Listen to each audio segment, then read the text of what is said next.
Hello student, आज આપણે ધોરણ 12 કેમિસ્ટ્રી ચેપ્ટર નંબર 10 માં કેન્દ્રાનુરાગી વિસ્થાપન પ્રક્રિયાનો અવકાશ રસાયણ દ્રષ્ટિકોણ ભણીશું।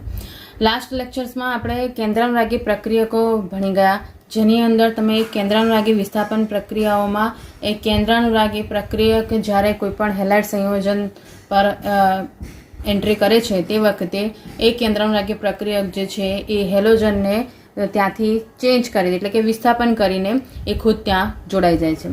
પણ જ્યારે એ જોડાય છે એના પછી એ પ્રક્રિયામાં જે સંયોજન બને છે એ સંયોજનની અંદર એના બંધારણમાં શું ફરક પડે છે કે નથી પડતો એ વસ્તુ આપણે સમજવી પડે, અને એટલા માટે આપણે એનો અવકાશ રસાયણ દ્રષ્ટિકોણ સમજીશું।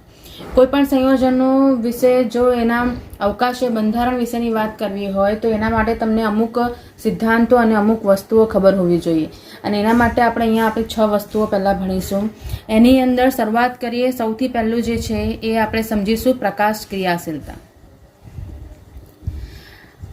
પ્રકાશ ક્રિયાશીલતાના કોન્સેપ્ટમાં આમ તો આ વાળી વસ્તુ તમે 11th થોડીક ભણી ગયા છો, પણ આપણે એને ફરીથી યાદ કરી લઈએ।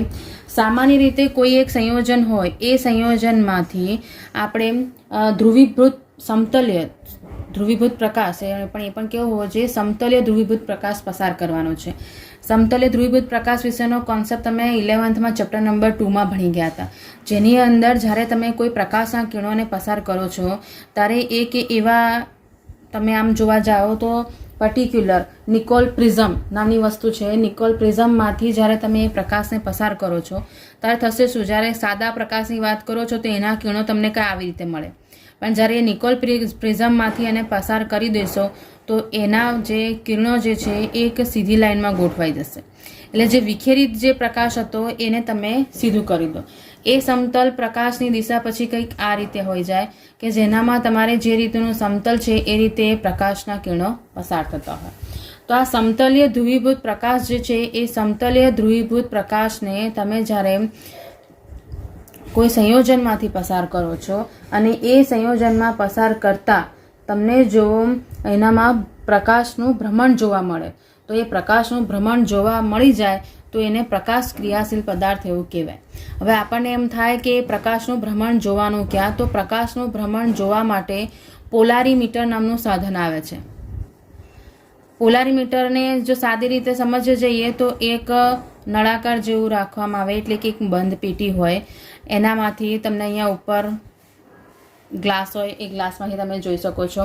આ જે છે એની અંદર આવી એક બીજી એક નાની ટ્યુબ મૂકવામાં આવે છે, અને એ ટ્યુબની અંદર તમારું જે પણ સંયોજન હોય એનું દ્રાવણ ભરવામાં આવે, પછી તમારે એનામાંથી પ્રકાશને પસાર કરવામાં આવે, એટલે કે આ જે આપણે કહીએ છીએ ને ધ્રુવીભૂત પ્રકાશ છે, તો એ ધ્રુવીભૂત પ્રકાશને પસાર કરવામાં આવે। અહીંયા એનું જે મીટર લગાડેલું હોય છે એ મીટરની અંદર પ્રકાશનું ભ્રમણ, એટલે જે તમારું મીટર હોય, જે રીતે તમે ફિઝિક્સમાં એ મીટર ગેલોનોમીટર એવું ભણી ગયા, જેની અંદર તમને મીટર્સ આપેલા હોય, એક દિશા આપેલી હોય, એ દિશામાં 0 ઉપર તમારું સેટ હોય। જ્યારે એ જે તમારું મીટર છે એ મીટરની અંદર આ જે કાંટો જે છે એ કાંટાની અંદર ધ્રુવીભવન, એટલે કે એનું રોટેશન થતું હોય, એ કોઈ પણ એક સાઈડ ખસી શકે છે, કાં તો જમણી બાજુ ખસી શકે, કાં તો ડાબી બાજુ ખસી શકે। જો એ દ્રાવણમાંથી જ્યારે પ્રકાશના કિરણો પસાર થાય છે એ વખતે જો આ કાંટાનું ભ્રમણ થઈ રહ્યું છે, એ કાંટાનું ભ્રમણ સપોઝ કે ક્લોકવાઇઝ થાય છે, ક્લોકવાઇઝ થાય અથવા તો જમણી બાજુ કહી શકો છો, અથવા તો એને કહેવાય દક્ષિણ ભ્રમણીય, તો એ જે છે એને આપણે શું કહીશું, ડેક્સ્ટ્રો રોટેટરી। ડેક્સ્ટ્રો એટલે ડી અને એને દર્શાવીશું આપણે પ્લસ વડે। તો ક્લોકવાઇઝ ભ્રમણ થતું હોય, જમણી બાજુ થતું હોય, કે એને જ આપણે બીજી રીતે કહી શકીએ છીએ કે દક્ષિણ ભ્રમણીય ભ્રમણ થતું હોય તો એને આપણે કહીશું કે ડેક્સ્ટ્રો રોટેશન ધરાવે છે, અથવા તો ડી સ્વરૂપ છે એવું કહેવાય। એની જ જગ્યાએ જો એ એન્ટી ક્લોકવાઇઝ ફરે છે, આ ઘડિયાળના કાંટાની દિશા થઈ, આ ઘડિયાળના કાંટાની વિરુદ્ધ દિશા થઈ, તો એ જો એન્ટી ક્લોકવાઇઝ ફરે છે, અથવા તો તમે એને કહી શકો છો કે ડાબી બાજુ ફરે છે, અથવા તો એને બીજું કહેવાશે જો એ વામ ભ્રમણીય છે, તો એના માટેનું જે શબ્દ આપી દીધો છે એ ડાબી બાજુ એટલે લેફ્ટના આધારે એને કહેવાય જશે લીવો રોટેટરી, એટલે એ લીવો સમઘટક થયો, એને સ્મોલ એલ વડે દર્શાવાય છે અને એની સાઇન છે માઇનસ. એટલે ડાબી બાજુ ફરતું હોય તો એને એલ સ્વરૂપ અને જમણી બાજુ ફરતું હોય તો એને ડી સ્વરૂપ કહેવાય છે. આ જે વસ્તુ થઈ ગઈ છે એ એવા સંયોજનો જે સંયોજનો આ પોલારીમીટરમાં પ્રકાશનું ભ્રમણ દર્શાવે, એટલે કે આ જે કાંટો છે એનું ભ્રમણ કાં તો ક્લોકવાઇઝ કાં તો એન્ટી ક્લોકવાઇઝ બતાવી શકતા હોય, એ જે છે એ સંયોજનોને શું કહેવાશે? પ્રકાશ ક્રિયાશીલ સમઘટક કહેવાય, એટલે કે પ્રકાશ ક્રિયાશીલ સંયોજન પણ કહી શકો છો. આ જે છે એ જે સમઘટકો, કારણ કે આપણે નોર્મલી એવું કહેતા હોઈએ છીએ કે જે સંયોજન છે એની અંદર દરેકમાં પરિસ્થિતિ બદલાઈ શકે છે, એમના અવકાશીય બંધારણમાં ફેરફાર થાય. એમાં આપણે વાત કરીશું જ્યારે કિરાલિટીની વાત કરીએ ત્યારે. તો એની અંદર એ જે સમઘટકો બે સરખા સંયોજનો મળતા હોય છે, એક જ સંયોજનના બે સ્વરૂપ મળે અથવા તો એક પ્રતિબિંબ મળે, એમને પ્રકાશ ક્રિયાશીલ સમઘટકો કહેવાય છે. અને આ જે સમઘટકો જે છે એની જે આ પ્રતિબિંબ મેળવવાની પ્રોસેસ થઈ અને એ પ્રકાશ ક્રિયાશીલ હોય તો એને શું કહેવાશે? પ્રકાશ ક્રિયાશીલ સમઘટકો. અને એની જે પદ્ધતિ થઈ ગઈ અથવા તો જે ઘટના થઈ એને શું કહેવાશે? પ્રકાશીય સમઘટકતા. આમ તમારે અહીંયા વસ્તુ સમજવાની છે કે જ્યારે કોઈ પણ સંયોજન સમતલીય ધ્રુવીભૂત પ્રકાશનું પરિભ્રમણ કરશે અથવા તો ભ્રમણ કરે છે, જો જમણી બાજુ કરે તો એને ડેક્સ્ટ્રો કહેવાશે, ડાબી બાજુ કરે તો એને લીવો કહેવાય. યાદ રાખવા માટે લેફ્ટ ફોર એલ એવી રીતે યાદ રાખી લેશો તો તમને ઇઝી પડશે. લેફ્ટ ફોર એલ એટલે ડાબી બાજુ હોય તો લીવો આવે, એનાથી વિરુદ્ધનું ઓટોમેટિક યાદ રહી જાય કે જમણી બાજુ હશે તો એ ડેક્સ્ટ્રો હશે. એટલે સૌથી મેન જે વસ્તુ છે અવકાશ રસાયણમાં એ પ્રકાશ ક્રિયાશીલ આપણે વસ્તુ ક્રિયાશીલતા સમજી. હવે આ પ્રકાશ ક્રિયાશીલતા હમણાં જેમ કીધું એમ કે સમઘટકો કહેવાય છે, સમઘટકોમાં જોવા મળે છે, તો એ સમઘટકો કેવી રીતે થાય છે એની વાત કરીએ. એના માટેનો જે શબ્દ આવ્યો છે એ જે વસ્તુ જે સમજવાની છે એને આપણે કહી શકીએ છીએ આણ્વીય અસમિતિ, અથવા જ એને શું કહેવાય છે? કિરાલિટી. અને એને જ શું કહેવાશે? પ્રતિબિંબ સમઘટકો. આ જે છે એ બધી વસ્તુ આપણે હમણાં જોઈએ કે એ શું કહેવા માંગે છે તે.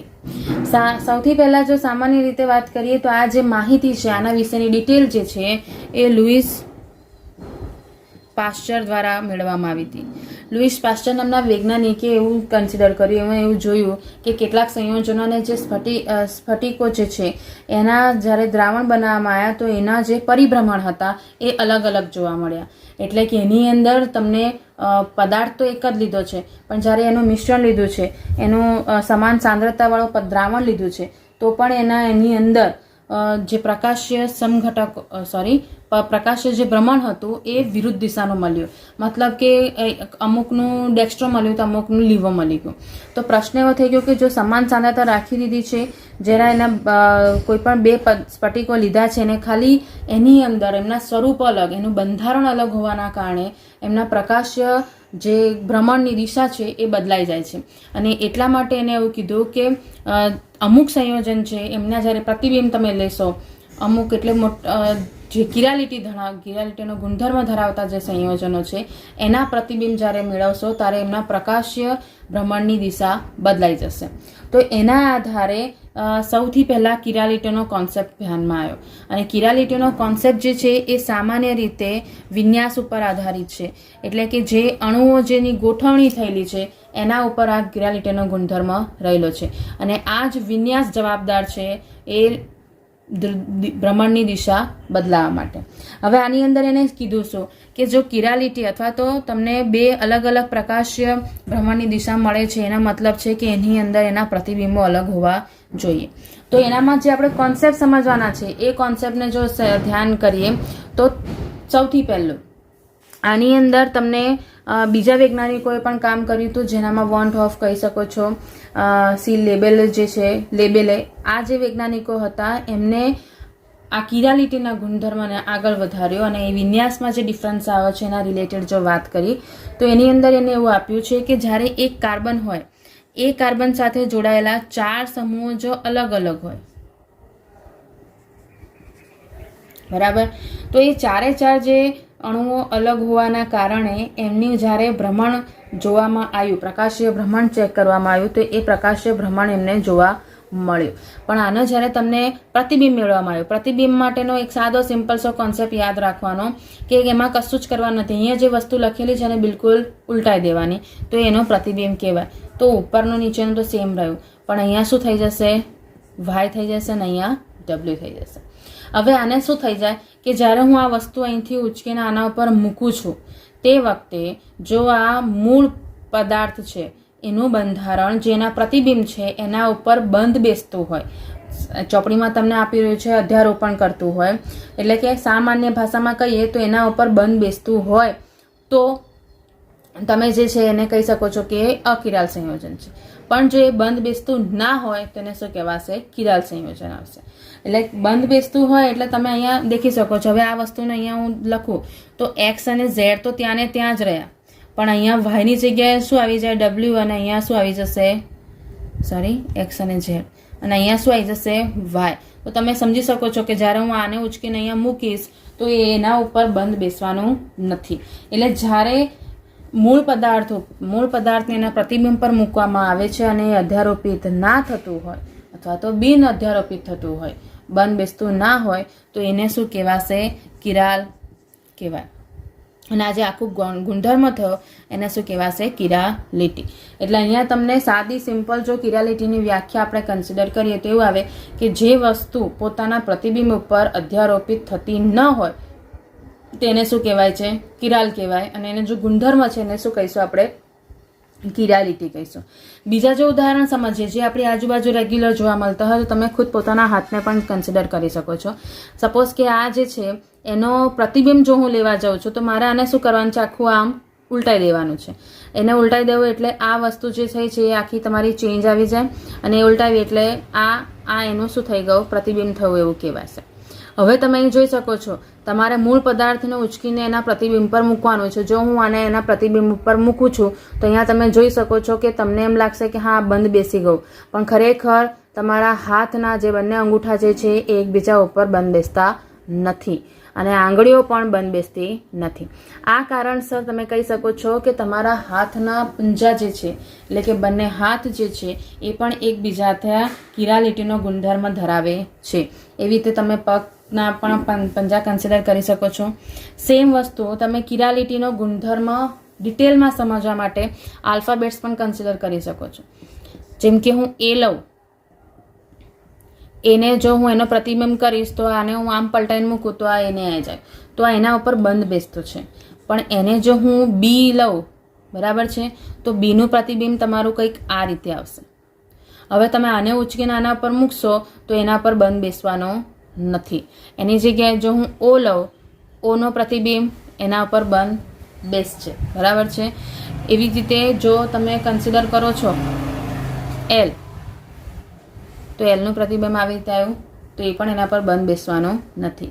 તો એવી રીતે તમારા જે આલ્ફાબેટ્સ છે આલ્ફાબેટ્સમાં પણ તમને ઘણા તત્વો મળી જશે, જે આલ્ફાબેટ્સ મળી જશે કે જે કિરાલનો ગુણધર્મ ધરાવતા હશે અને કોઈ બિન કિરાલનો ગુણધર્મ પણ ધરાવતા હશે. એટલે જેના પ્રતિબિંબ એકબીજા ઉપર અધ્યારોપિત થઈ જાય છે એને શું કહેવાય છે? બિન કિરાલ કહેવાય. અને જેના અધ્યારોપિત નથી થતા એને શું કહેવાશે? કિરાલ કહેવાય. સામાન્ય રીતે જો તમે એવું જોવા જાઓ છો તો જે પણ કાર્બનના 4 ક્રિયાશીલ સમૂહ અલગ હશે એના અંદર હંમેશા કિરાલિટીનો ગુણધર્મ રહેલો હશે. એટલે તમે કિરાલિટીના કોન્સેપ્ટને આ રીતે પણ કન્સિડર કરી શકો છો કે એક કાર્બન ઉપર જોડાયેલા 4 સમૂહ જો અલગ અલગ હોય તો તમે એને કિરાલિટીમાં ગણી શકો. શરત એની પ્રેક્ટિકલી એને પ્રૂવ કરેલું હોવું જોઈએ કે એ પ્રકાશ્ય ધ્રુવીભવન બતાવતું નથી, જે તમને એની માહિતી મળી જાય. કિરાલિટીનો ગુણધર્મ ધરાવતા જેટલા પણ સંયોજનો છે એ બધા જ પ્રકાશ ક્રિયાશીલ હોવાના છે. મતલબ કે એનું જ્યારે એનામાંથી ધ્રુવીભૂત પ્રકાશ પસાર કરશો ત્યારે એનું ભ્રમણ કાં તો ડેક્સ્ટ્રો કાં તો લીવો દિશામાં થવાનું છે. જ્યારે બિન કિરાલ સંયોજન છે એ પ્રકાશ અક્રિયાશીલ છે, એટલે કે એમનામાંથી પ્રકાશનો પસાર કરશો તો એ પરિભ્રમણ દર્શાવતું નથી. એટલે એ વસ્તુ તમારે એનામાં ધ્યાન રાખવાની. હવે સાદી સિમ્પલ, હવે આનામાં એમ થાય કે જો મારી પાસે કોઈ સંયોજન આપી દીધું છે, મારે એને પ્રૂવ કરવું છે. હમણાં આપણે એવું તો કહી દીધું કે કાર્બનના ચારે ચાર છે એ અલગ અલગ હોય તો તમે કન્સિડર કરી શકો છો કે કિરાલ છે, પણ તમને એને જો પ્રૂવ કરવું હોય તો એ પ્રૂવ કેવી રીતે કરી શકાય છે એની વાત કરીએ. તો સપોઝ કે હું અહીંયા એક ઉદાહરણ લઈ લઉં, જેમ કે પ્રોપેન 2-ઓલ લઈએ. પ્રોપેન 2 એટલે સાદી સિમ્પલ જો તમે લખો છો તો એ આવી રીતનું સ્ટ્રક્ચર થયું. હવે અહીંયા તમે જોઈ શકો છો કે અહીંયા જે કાર્બન છે એ કાર્બન સાથે OH ક્રિયાશીલ સમૂહ જોડાઈ ગયો, હાઇડ્રોજન જોડાયો છે, અને આ જે બે CH3 છે એ બે CH3 ને હું એક ઘન ફાચાની દિશામાં લખું, એટલે કે પેજની પાછળ અને એક પેજની ઉપર. આ ઉપર ડેશ CH3 વાળો જે છે એ પેજની ઉપર છે અને ઘન ફાચાની આકારવાળો છે એ પેજની નીચે છે, અને H અને OH સમતલમાં છે. જ્યારે આનું પ્રતિબિંબ તમે બનાવો છો, સપોઝ કે હું આને નામ આપી દઉં છું A, એનું પ્રતિબિંબ તમે બનાવ્યું છે તો મેં કીધું આમાં આને બિલકુલ ઊંધું લખી દેવાનું. તો અહીંયા કાર્બન છે, આ તમારો OH થઈ ગયો, નીચે તમારું H થઈ ગયું, સોરી આમ દિશા બદલાઈ જશે. ઘન ફાચાની દિશા જે હતી એ તમારી એ રીતે જ રહી, CH3, અને આ ઉપર કોણ આવી ગયું, CH3. હવે તમે અહીંયા જોઈ શકો છો કે આ જે બીજો સમઘટક બન્યો, આ વસ્તુને હું ઉઠાવીને હું આના ઉપર મૂકીશ તો એ એકબીજા પર બંધ બેસવાના નથી, કારણ કે અહીંયા CH3 આ બાજુથી અહીંયા સાઈડ જતો રહ્યો છે. પણ જો હું આ જે પ્રતિબિંબ મળ્યો છે એ પ્રતિબિંબને હું 180 અંશના ખૂણે રોટેટ કરું.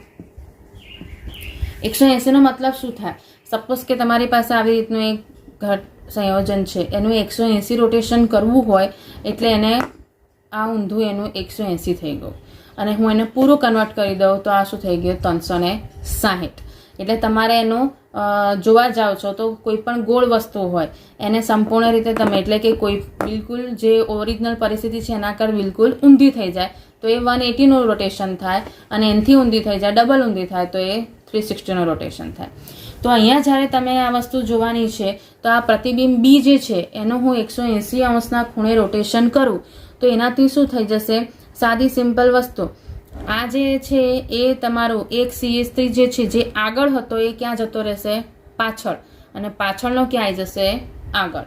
એના આધારે તમે જ્યારે રોટેશન ચેક કરશો તો એ રોટેશનમાં મેં તમને કીધું એમ કે આખું ઉલટાઈ જાય, તો આ ઉલટાઈ ગયું, અને ઉલટાવાના કારણે શું થઈ ગયું, તમારી આ રીતનું સ્ટ્રક્ચર મળી ગયું.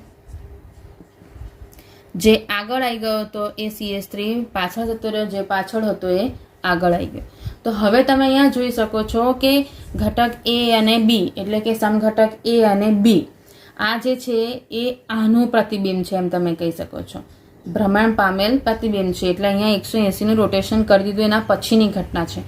તો અહીંયા તમે જોઈ શકો છો કે A અને B તો એકબીજા ઉપર અધ્યારોપિત નથી થતા એટલે એને કિરાલ કહેવાય, પણ A અને C બંને સેમ સ્ટ્રક્ચર થઈ ગયા, એકબીજા ઉપર અધ્યારોપિત થઈ શકે છે, અને એટલા માટે આ જે પ્રોપેન 2-ઓલ જે છે એને શું કહેવાશે, બિન કિરાલ કહેવાય. આ જે છે એનામાં આપણે એને સાબિતી આપી છે. સાબિતી આપણને અહીંયા દર્શાવે છે કે જ્યારે તમે પ્રતિબિંબ તો લીધું, પણ એ પ્રતિબિંબમાં જો તમે ખાલી એક 180નું રોટેશન દર્શાવ્યું, અથવા તો તમે એમ કહી શકો એ પ્રતિબિંબનું પ્રતિબિંબ લઈ લીધું, તો તમને શું મળી ગયું કે જે પહેલું જે મૂળ સ્વરૂપ હતું એના જેવું જ સ્વરૂપ એને પ્રાપ્ત કરી લીધું, અને એટલા માટે એનામાં કિરાલિટીનો ગુણધર્મ નથી એવું કહેવાય. એને બિન કિરાલ કહી શકો છો અથવા તો અકિરાલ પણ કહી શકો છો. આ જે વસ્તુ થઈ છે એ સાબિતી આપે છે. હવે એવી જ રીતે તમને કોઈ એવું કહે કે તમે એનામાં સાબિત કરો કે કિરાલ કાર્બન કેવો છે, તો કિરાલ કાર્બન સાબિત કરવા માટે આપણે ઉદાહરણ લઈએ. સપોઝ કે મારી પાસે છે બ્યુટેન 2-ઓલ. બ્યુટેન 2-ઓલ એટલે સાદું સિમ્પલ આ રીતનું સ્ટ્રક્ચર થયું, બરાબર. બીજા નંબરના કાર્બન ઉપર OH છે. હવે આની અંદર જ્યારે બંધારણ લેવા જાઓ તો આ એક ગ્રુપ થયું, આ એક ગ્રુપ થયું, આ અહીંયા થયું, ને આ એક હાઇડ્રોજન થયું. તો કાર્બન સાથેના બંધની રચના બતાવીએ તો આ OH, સાદું સિમ્પલ H અને OH ને આપણે એમાં બતાવી દીધા. અને હવે ઘન ફાચાની દિશામાં હું બતાવી દઉં છું C2H5, એટલે કે આ ઇથાઇલ ગ્રુપ, અને ડેશની દિશામાં હું બતાવી દઉં છું CH3. તો આ જે કાર્બન છે એના ઉપર લાગેલા ચારે ચાર ક્રિયાશીલ સમૂહ આપણે અહીંયા લખી કાઢ્યા. હવે તમે અહીંયા જોઈ શકો છો કે જ્યારે હું એનું પ્રતિબિંબ લઈશ તો આના કરતાં દિશા ઉલટાઈ દેવાની, તો સાદું સિમ્પલ આ OH ક્રિયાશીલ ત્યાં આવી ગયો, હાઇડ્રોજન આવી ગયું. અહીંયા ઉલટાયું છે એટલા માટે આખું આમ જ લઈ લીધું છે એટલે તમે એને સીધું સીધું લખી શકો છો. અને આ CH3 બરાબર છે. હવે જેમ હમણાં શરત કીધી એમ કે આ A અને આ B મળ્યા, ક્લિયર છે. બીજા નામ આપી દઈએ, નહીં તો તમે A ને B કન્સિડર કરી શકો છો. તો આ A અને B માં તમે દેખી શકો છો કે અહીંયા એકબીજા ઉપર અધ્યારોપિત થતા નથી, એટલા માટે એને શું કહેવાશે? કિરાલ સંયોજન કહેવાશે. જ્યારે હવે આને હું 180 નું રોટેશન આપું છું, 180 નું રોટેશન આપું છું એનો મતલબ કે તમારે મેં હમણાં કીધું એમ કે એનું સ્ટ્રક્ચર ઊંધું કરવાનું છે. તો જે આગળ હશે એ પાછળ જતું રહેશે, જે પાછળ હશે એ આગળ આવી જશે. તો સ્ટ્રક્ચર જે છે એ તમારું કંઈક આ રીતે બની જશે કે ઘન ફાચર ઉપર જે ઇથાઇલ ગ્રુપ હતો એની જગ્યાએ કોણ આવી જશે? મિથાઇલ ગ્રુપ આવી જશે. અને જે ડેશ પર હતો જે મિથાઇલ ગ્રુપ એની જગ્યાએ આવી જશે ઇથાઇલ ગ્રુપ. કારણ કે જેમ બતાવ્યું એમ કે અહીંયા સપોઝ કે અહીંયા સીધામાં તમને અહીંયા ઉપરની દિશામાં CH3 મળતો હતો, એ CH3 ને જ્યારે તમે પલટાવશો તો સીધી સિમ્પલ વસ્તુ છે, CH3 ક્યાં જતો રહ્યો? નીચેની સાઈડ ઉપર. અને જે જગ્યા નીચેની સાઈડ પર ઇથાઇલ હતો એ ક્યાં આવી ગયો? હવે ઉપરની સાઈડ પર આવી ગયો. એવી રીતે આ જે આખી વસ્તુ થઈ છે એનામાં આપણે ઇથાઇલ ગ્રુપને નીચેની સાઈડ લખ્યું હતું, તો એ રોટેટ થઈને ક્યાં જતો રહ્યો? ઉપરની સાઈડ જતો રહ્યો. તો અહીંયા જ્યારે C તમને સમઘટક મળે છે તો એનામાં તમે દેખી શકો છો કે અહીંયા A અને જે C છે એ એકબીજા ઉપર અધ્યારોપિત થતા નથી, એટલા માટે આ પણ કેવા થયા? કિરાલ થયા. તો અહીંયા A અને B તો ઓલરેડી કિરાલ હતા, પણ A અને C પણ કિરાલ બની ગયા. અને એટલા માટે બ્યુટેન 2 ઓલ જે છે એ કેવો કહેવાયો? કિરાલ કહેવાયો. અને કિરાલ છે તો સીધી વસ્તુ છે એ પ્રકાશ ક્રિયાશીલ પણ હોવાનો છે, બરાબર છે. આ જે વસ્તુ મળી ગઈ છે એ દર્શાવે છે કે જ્યારે તમારી પાસે કિરાલ કાર્બન મળી જાય તો એ પ્રકાશ ક્રિયાશીલનો ગુણધર્મ પણ ધરાવે છે. આ જે છે એ તમારી સાબિતી છે. તમને આવી રીતે કોઈ પણ સંયોજન આપે છે તો તમારે ખાલી એટલું જ કરવાનું છે કે એના આવી રીતે સ્ટ્રક્ચર બનાવી દેવાના. કોઈ પણ બે ક્રિયાશીલ સમૂહો જે સૌથી નાના હોય H અને OH અને સમતલમાં રાખો, અને મોટાને આવી રીતે ઘન ફાચર એટલે કે એક પાછળની દિશા અને ડેશ એટલે એક આગળની દિશા, એવી રીતે ગોઠવો.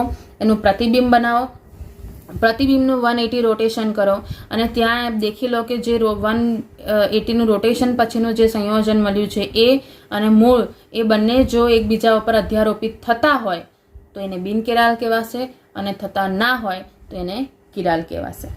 આમ સામાન્ય રીતે તમારી પાસે જે પ્રતિબિંબો મળ્યા છે એ પ્રતિબિંબના આધારે તમે એવું કહી શકો છો કે કિરાલિટીનો ગુણધર્મ તો ખબર પડી ગઈ, પણ હવે જે આપણી પાસે બાકી રહ્યું એ છે પ્રતિબિંબ સમઘટકો. તો અહીંયા આવી જાય કે જેના પ્રતિબિંબો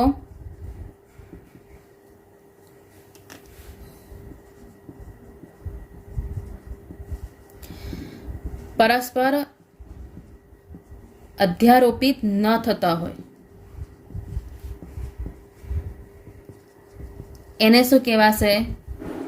પ્રતિબિંબ સમઘટકો કહેવાય, બરાબર. પ્રતિબિંબો પરસ્પર અધ્યારોપિત ન થતા હોય એને શું કહેવાશે? પ્રતિબિંબ સમઘટકો કહેવાય. આ જે અવકાશી સમઘટકો તમને મળી રહ્યા છે એવા તમને બીજા ઘણા ઉદાહરણના આધારે પૂછે કે તમારે એના અવકાશી સમઘટકો બનાવવાના, તો કંઈ જ કરવાનું નહીં, એક મેન સ્ટ્રક્ચર બનાવવાનું અને પછી એનું પ્રતિબિંબ બતાવી દેવાનું. આ જે પ્રતિબિંબ સમઘટકો જે છે એના ભૌતિક ગુણધર્મો એટલે કે ગલન બિંદુ, ઉત્કલન બિંદુ, દ્રાવ્યતા, વક્રીભવનાંક એ બધું જ સરખું હોય છે, કારણ કે એની અંદર બીજું કશું બદલાતું નથી. ખાલી શું હોય છે? એમના અવકાશીય બંધારણ જ અલગ હોય છે અને એના કારણે એનામાં બીજા કોઈ ભૌતિક ગુણધર્મમાં કોઈ ફેરફાર થવાનો નથી. એ વસ્તુ ખાસ ધ્યાન રાખવાની. આની બીજી એક ખાસિયત છે કે જો આનો એક સમઘટક જો દક્ષિણ ભ્રમણીય હશે તો બીજો સમઘટક હંમેશા વામ ભ્રમણીય હશે. મતલબ કે એક ડેક્સ્ટ્રો રોટેટરી હશે તો બીજો લીવો રોટેટરી હશે. આ જે ડેક્સ્ટ્રો અને લીવો રોટેટરી સમઘટકો મળે છે એ સમઘટકોનું જો તમને સરખા પ્રમાણવાળું મિશ્રણ મળશે તો એ મિશ્રણ જે છે એને શું કહેવાશે? રેસેમિક મિશ્રણ.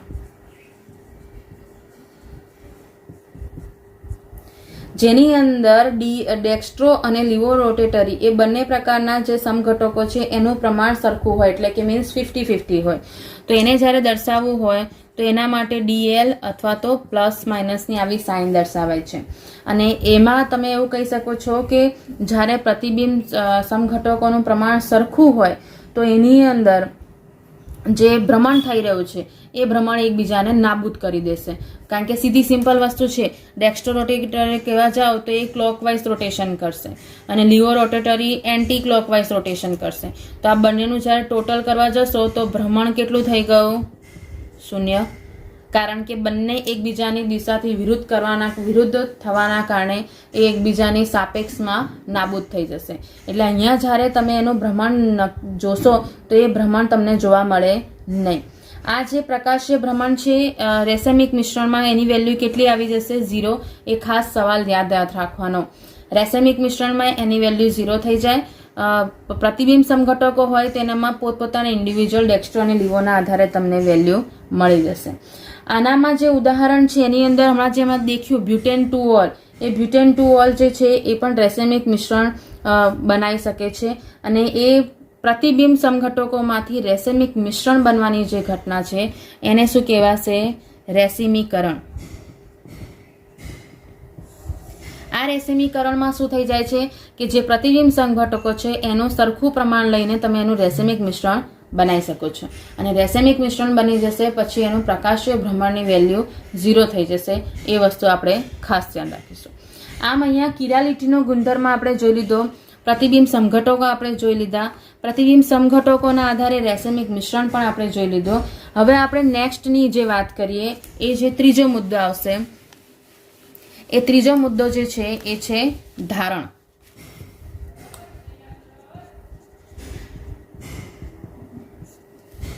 હમણાં આપણે એવું કહી દીધું છે કે ધારણ પ્રકાશીય સમઘટકો મળ્યા આપણને, એમાં પણ પ્રતિબિંબ સમઘટકો મળ્યા, રેસેમિક મિશ્રણ મળ્યા. તો એની અંદર જ્યારે તમે કોઈ એક જે કાર્બનની વાત કરી એ કેવું કેન્દ્ર ધરાવતું હતું? અસમમિતિ કેન્દ્ર ધરાવતું હતું. અસમમિત કેન્દ્ર મતલબ તમે એવું કહી શકો છો કે એની અંદર જે કાર્બન હતો એની ચારે ચારના જે ક્રિયાશીલ સમૂહ હતા એ ક્રિયાશીલ સમૂહો અલગ અલગ હતા. હવે જ્યારે તમે એવું વાત કરો છો કે જ્યારે અહીંયા તમને કોઈ રાસાયણિક પ્રક્રિયા અથવા તો રૂપાંતરણ થતું હોય તે દરમિયાન એનામાં એક સમમિતિ કેન્દ્ર બન્યું હોય અને એનામાં જે એના બંધ બને છે એ બંધ બનેલા હોય, એ બંધમાંથી તમે કોઈ એકનું ટ્રાન્સફર કરો છો. એટલે કે જેમ કે આપણે હમણાં SN1 અને SN2 પ્રક્રિયાઓ ભણ્યા હતા, એ SN1 અને SN2 પ્રક્રિયાઓમાં જ્યારે તમે એક કેન્દ્રમાંથી કોઈ એક વસ્તુને છૂટી કરી અને બીજો પદાર્થ એટલે કે બીજો પ્રક્રિયા ત્યાં જોઈન્ટ કરો છો તે વખતે જો એના બંધારણમાં એના વિન્યાસમાં કોઈ ફેરફાર ના થતો હોય, એ પૂરેપૂરો રીતે સચવાઈ રહેતું હોય તો એ જે વિન્યાસનું ધારણ થવું એવું કહેવાય. આનો મતલબ કે સપોઝ અહીંયા જો આવી રીતનું કોઈ સંયોજન છે તો એનામાંથી જ્યારે એની નિપજ બની ત્યારે એના બંધારણમાં એના વિન્યાસમાં કોઈ ફરક ના પડતો હોય તો એ વિન્યાસનું ધારણ થયું છે એવું કહેવાય. આ જે વસ્તુ છે એની અંદર ધ્યાન એટલું જ રાખવાનું છે કે જ્યારે કોઈ પણ પ્રક્રિયા થતી હોય ત્યારે અવકાશીય કેન્દ્રો ઉપરનો કોઈ બંધ તૂટે. સપોઝ કે આપણે અહીંયા ઉદાહરણ લઈ લઈએ 2-મિથાઇલ બ્યુટેન 2 ઓલની, 2-મિથાઇલ બ્યુટેન 1 ઓલ લઈએ.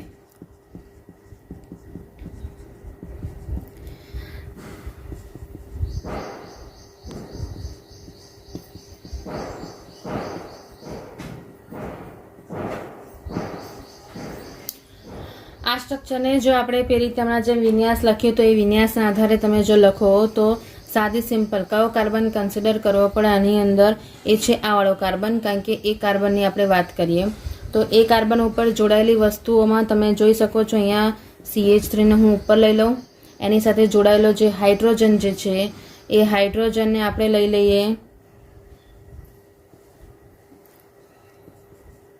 ઘનફાચરની દિશામાં. એવી જ રીતે બીજી બાજુ પણ તમે એને લઈ શકો છો CH2OH અને નીચેનું જે સ્ટ્રક્ચર છે CH2 CH3. બરાબર છે. આની અંદર તમે જોઈ શકો છો કે આ જે કિરાલ કાર્બન કન્સિડર કર્યો છે એ છે બીજા નંબરનો કિરાલ કાર્બન, આ 1 અને આ 2. તો બીજા નંબરના કિરાલ કાર્બનને આપણે લીધું છે સમમિતિ કેન્દ્ર, કારણ કે એની આજુબાજુ તમે એને અસમિતીય કેન્દ્ર પણ કહી શકો છો, કારણ કે આ કાર્બન ઉપર જોડાયેલા ચારે ચાર વસ્તુઓ અલગ અલગ છે. હવે જ્યારે એની પ્રક્રિયા કરો છો HCl સાથે અને એનામાંથી જ્યારે હાઇડ્રોક્સિલ આયન છૂટો પડશે તે વખતે તમે જોશો તો એના બંધારણમાં કોઈ ફરક પડતો નથી. અને એ બંધારણમાં કોઈ ફરક ના પડતો હોય તો એ તમે કહી શકો છો કે તમારી જે પ્રક્રિયા થઈ ગઈ એ પ્રક્રિયામાં એના વિન્યાસની જે પ્રોસેસ છે એ પ્રક્રિયા એના ધારણ સાથે થઈ છે એવું કહેવાય. અને સાદી ભાષામાં જો સમજવું હોય તો એક જ લીટીમાં એવું તમે કહી શકો છો કે પ્રક્રિયા દરમિયાન જો અવકાશીય બંધારણ બદલાતું ના હોય તો એ ધારણ થયું છે એવું કહેવાય. આમાં વસ્તુ ધ્યાન રાખવાની કે જે રીતનો વિન્યાસ શરૂઆતનો હતો એવો સેમ ટુ સેમ વિન્યાસ મળે છે. ભલે તમે કોઈ એક બંધ તોડીને નવો બંધ બનાવ્યો હોય પણ એનો વિન્યાસ બદલાતો ના હોય તો ધારણ થયું છે એવું કહેવાય. આ એની સાદી ભાષામાં તમે અહીંયા કહી શકો છો. આની અંદર વસ્તુ એક ખાસ ધ્યાન રાખવાની છે કે પ્રક્રિયક અને નિપજોના જે સમમિતીય કેન્દ્રના વિન્યાસ જે છે એ સમાન છે, પરંતુ નિપજોના પ્રકાશીય ભ્રમણના ચિહ્નો બદલાયેલા તમને જોવા મળે. સપોઝ કે આ લીવો રોટેટરી હોય તો આ ડેક્સ્ટ્રો થઈ જશે, કારણ કે એની અંદર એનું કારણ છે કે અસમમિતીય કેન્દ્ર પર સમાન વિન્યાસ ધરાવતા બે જુદા જુદા સંયોજનો જુદું જુદું પ્રકાશીય ભ્રમણ ધરાવે છે. આની અંદર વિન્યાસ ભલે સમાન છે પણ એની અંદર કેન્દ્ર જે છે એ કેન્દ્ર ઉપર જોડાયેલા પદાર્થ અથવા તો અણુ પરમાણુ જે છે એનામાં થોડોક ચેન્જ થયો છે. એટલા માટે એક જો વામ ભ્રમણીય હશે તો બીજું શું થઈ જશે, દક્ષિણ ભ્રમણીય થઈ જાય. એટલે ઇન શોર્ટ ડેક્સ્ટ્રોનું લીવો થઈ જાય, લીવોનું ડેક્સ્ટ્રો થઈ જાય. હવે આના જ સંદર્ભમાં બીજો શબ્દ સમજીએ કે ધારણ તો આપણને ખબર પડી ગઈ, પણ એ ધારણ સાથે જે નેક્સ્ટ પોઈન્ટ સમજવાનો છે એનો મતલબ શું થાય, તો એ જે ચોથું તમને આપ્યું છે એ આપ્યું છે વ્યુત્ક્રમણ. હવે આ વ્યુત્ક્રમણ એટલે શું એ આપણે વસ્તુ સમજીએ. તો સપોઝ હું તમને એક ઉદાહરણથી સીધી સિમ્પલ સી વસ્તુ સમજાવું કે અહીંયા કોઈ એક સંયોજન લઈએ છીએ, એ એક સંયોજન સાથે સપોઝ કે આવી રીતેનું બંધારણ બનાવેલું છે.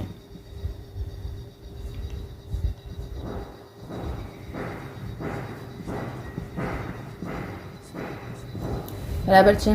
હવે એનામાં જ્યારે તમે કોઈ પણ એક પ્રક્રિયા કરશો તો એનામાં કોઈ બંધ તૂટ્યો છે, નવો બંધ જોડાયો છે, એના આધારે સપોઝ કે આ એક્સ જે છે એ એક્સની જગ્યાએ વાય એના સાથે જોડાય છે, તો એનામાં 3 પ્રકારની વસ્તુ થઈ શકે છે. આ એક્સની જગ્યાએ શું ગોઠવાઈ જશે, હવે વાય. તો એની અંદર સાદી સિમ્પલ પ્રોસેસ તમને મળે કે જેનામાં કોઈ ચેન્જ નથી થતો, ખાલી જે જગ્યાએ એક્સ જોડાયેલો છે એ એક્સ ત્યાંથી છૂટો પડી જાય અને ત્યાં શું જોડાઈ જશે, વાય. તો સપોઝ કે હું એને આપી દઉં કે આ ઘટના એ છે, એની જગ્યાએ બીજી ઘટના એવી થશે કે એની અંદર એનો જે વિન્યાસ છે એ વિન્યાસ બદલાઈ જાય, એના પ્રતિબિંબ જેવો મળે છે. તો એની અંદર શું થઈ જશે, એનું સેમ પ્રતિબિંબ જે છે એ પ્રતિબિંબના હિસાબે મળે છે અને તમને કંઈક આ રીતે સ્ટ્રક્ચર મળી જાય છે. તો હું એને સપોઝ કહું છું એ ઘટના બી છે. અને એક ત્રીજી ઘટના થઈ છે, એ ઘટનામાં એ અને આ બીનું મિશ્રણ મળે છે. બરાબર છે. તો હવે અહીંયા સમજીએ કે આપણે પાસે જે વ્યુત્ક્રમણ છે, વ્યુત્ક્રમણનો મતલબ શું થાય. આ ઓરિજિનલ છે, બરાબર છે, એટલે કે મૂળ રૂપ છે. એ મૂળ રૂપનું જે સંયોજન હતું એની જ્યારે પ્રક્રિયા તમે કરી, એના પર કોઈ પ્રક્રિયા થઈ અને એક્સ જે છે એ વાય વડે ચેન્જ થઈ ગયો, મતલબ કે બદલાઈ ગયો. તો એ દરમિયાન જ્યારે તમને એ સંયોજન મળે છે તો તમે અહીંયા જોઈ શકો છો કે જેવું એક્સ ઓરિજિનલ છે એવું જ તમને અહીંયા આ બીજું બીજું સંયોજન મળ્યું. આના વિન્યાસ સરખા છે બંનેના, ખાલી શું ચેન્જ થયો છે, એક્સની જગ્યાએ વાય થઈ ગયો. તો એ જે વસ્તુ બની છે એ શું બન્યું કહેવાશે, તો એને આપણે કહીશું ધારણ.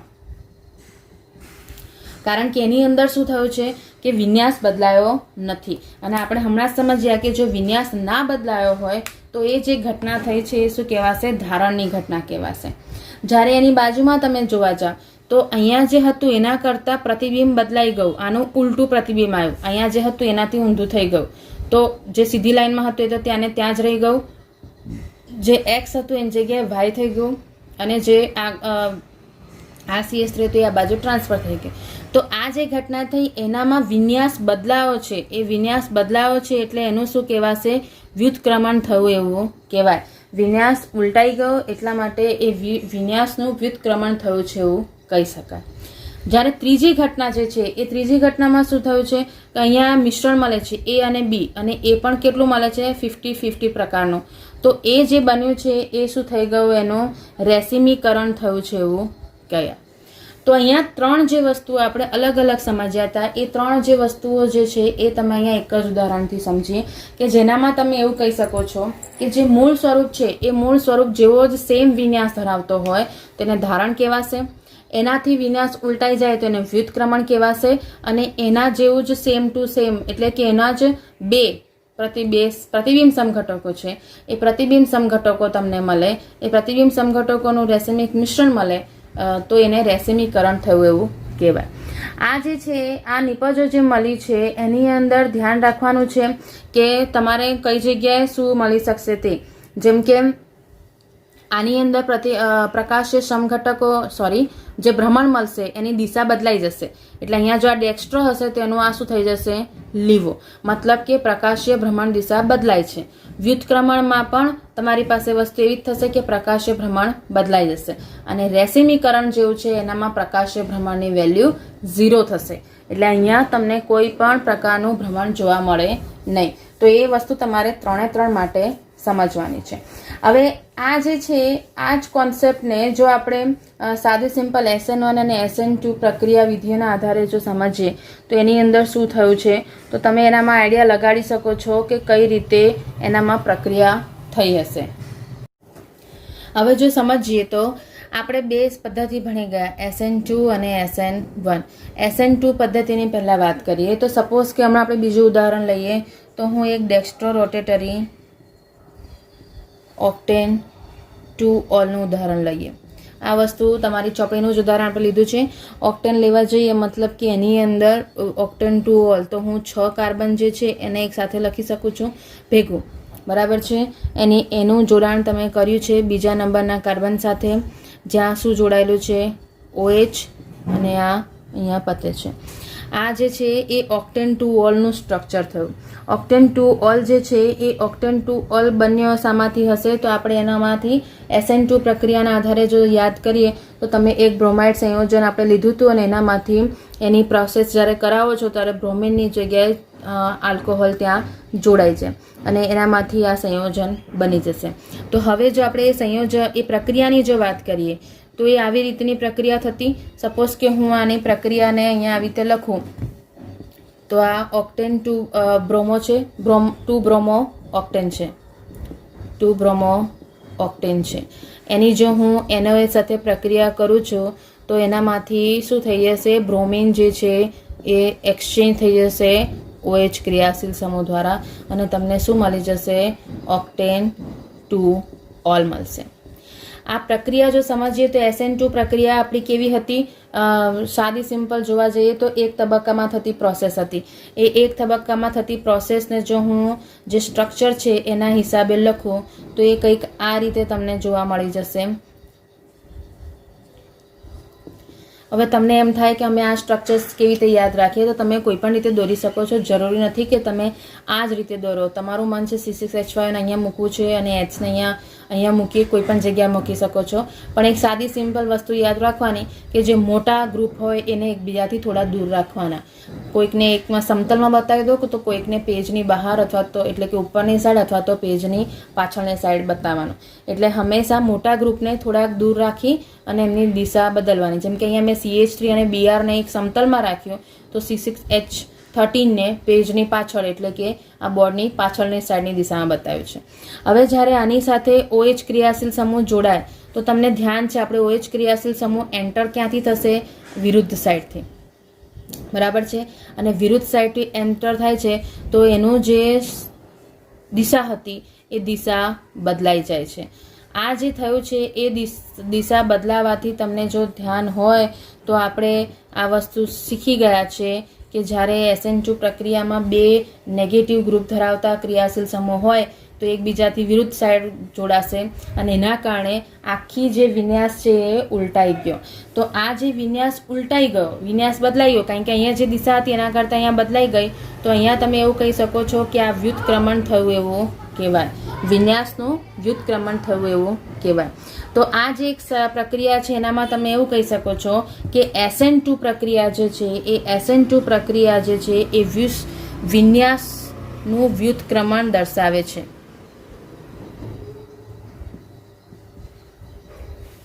બરાબર છે.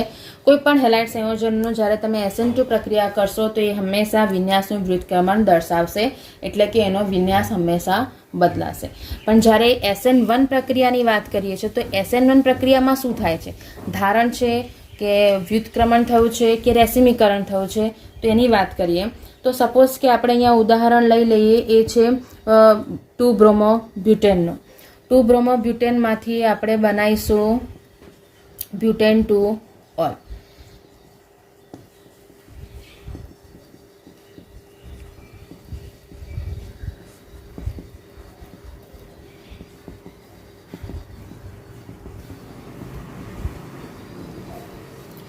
આ જે નિપજ બની છે એનામાં આપણને ધ્યાન છે કે અહીંયા 2 તબક્કા બનતા હતા. એ 2 તબક્કામાં સૌથી પહેલાં એનામાંથી કાર્બોકેટાયન બનતો હતો.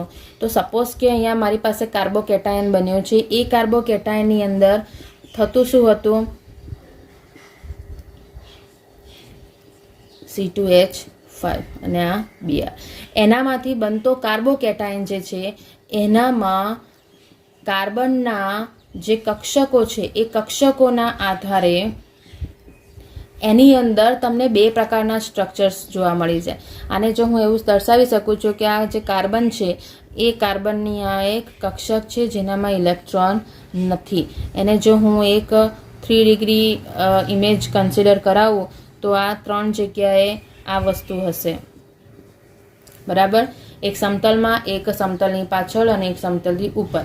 હવે જ્યારે એના ઉપર OH ક્રિયાશીલ સમૂહ એન્ટર કરવાનો હશે તો એ OH ક્રિયાશીલ સમૂહ 2 જગ્યાએ એન્ટર થઈ શકે છે. 2 જગ્યાએ એન્ટર થઈ શકે મતલબ એક અહીંયા અને બીજો અહીંયા. તો જે પહેલું જે છે એના દ્વારા જો તમે એની ઇમેજ કન્સિડર કરશો તો અહીંયા જ્યારે એ જોડાશે તો એનાથી શું થઈ જશે? દિશા જ્યારે બદલાય છે તો એ દિશા બદલવાથી આમાં તમે સામાન્ય રીતે એવું સમજી શકો છો કે એવી રીતનું સ્ટ્રક્ચર મળશે કે એકમાં વ્યુત્ક્રમણ મીન્સ દિશા બદલાઈ જશે, જે એની ઓરિજિનલ હતી એની જગ્યાએ OH ક્રિયાશીલ સમૂહ જે છે એ બીજી બાજુ જોડાશે. અને અહીંયા જો તમે કન્સિડર કરો છો તો એવી રીતે જોડાશે કે અહીંયા નીચેની સાઈડ કે જેથી જે એની ઓરિજિનલ દિશા હતી એ જ રહેશે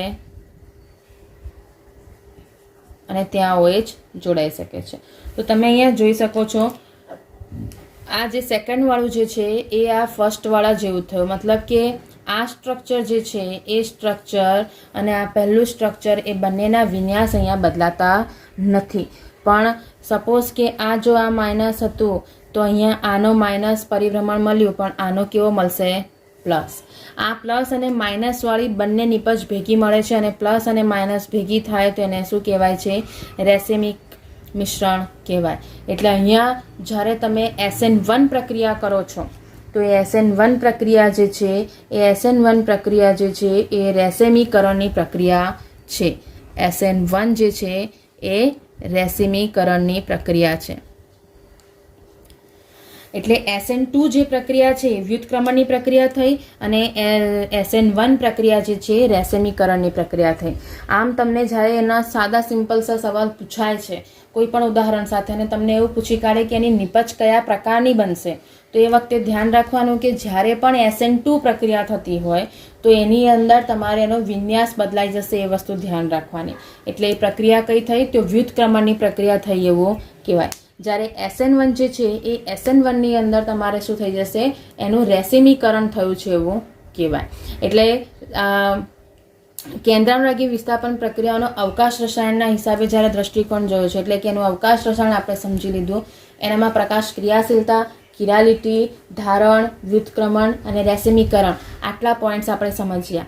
આમાં આવતા શબ્દોને ખાસ ધ્યાન રાખવાનું, કોને ડેક્સ્ટ્રો કહેવાય, કોને લીવો કહેવાય, ક્યારે પ્રતિબિંબ સમઘટકો બને, ક્યારે રેસેમિક મિશ્રણ બનશે, ક્યારે સાદું સિમ્પલ તમે એમાં જોઈ શકો છો કે પ્રકાશીય ભ્રમણ ક્યારે જમણી બાજુ જશે, ડાબી બાજુ જશે અને ક્યારે તમારું એ 0 ગણાશે. આ વસ્તુઓને આપણે ધ્યાનમાં રાખવાની છે અને આ નેક્સ્ટ ટોપિક આપણે નેક્સ્ટ લેક્ચરમાં ભણીશું.